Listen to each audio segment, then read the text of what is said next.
On est à 2 mois de la ceinture WBA intercontinentale. Quelle est ta préparation? Pour l'instant elle est bien. C'est vrai que j'ai repris la préparation. Donc là, je finis ma ça s'est bien passé. Je suis satisfait du premier palier de travail.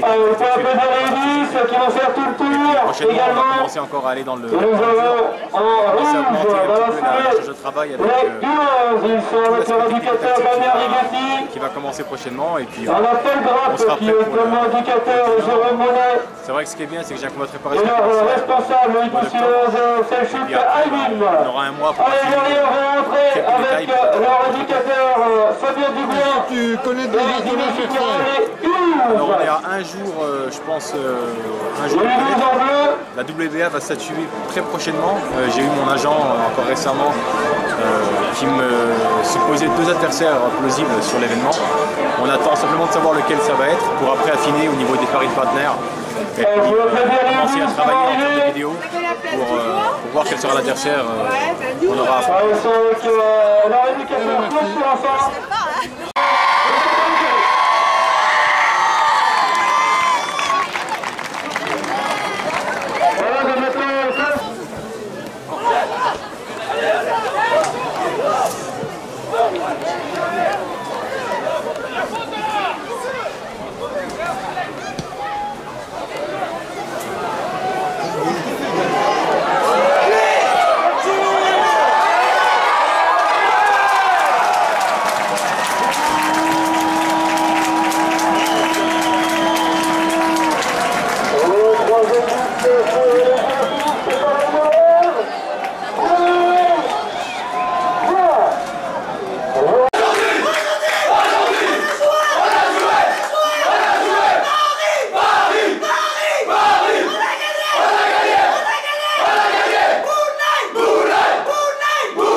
Au-delà de la je suis même pas en colère, je suis désabusé. Ouais.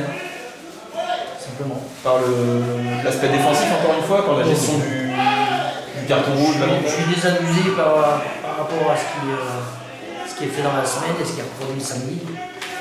Ça ne sert à rien de parler de choses et de les travailler à l'entraînement si c'est pour faire l'inverse le week-end. Voilà.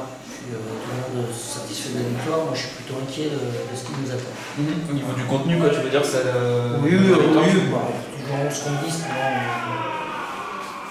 on t'entend et puis t'as peur et c'est toi qui peux faire match nul, voire perdre.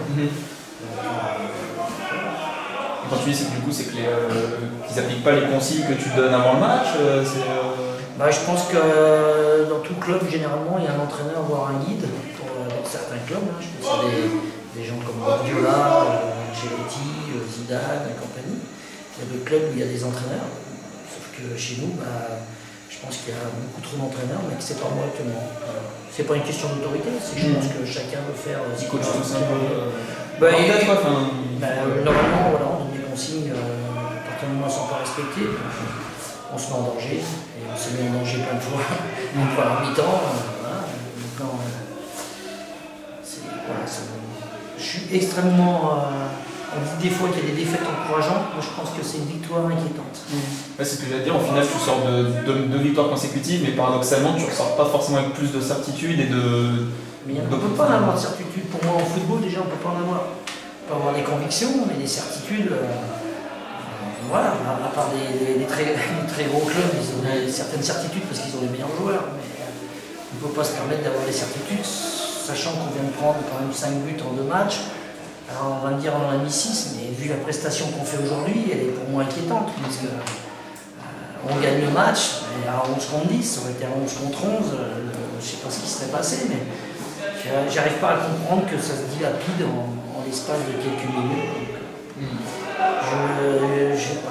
C'est peut-être pas moi qui ai la réponse, je sais pas. Sincèrement, je sais pas.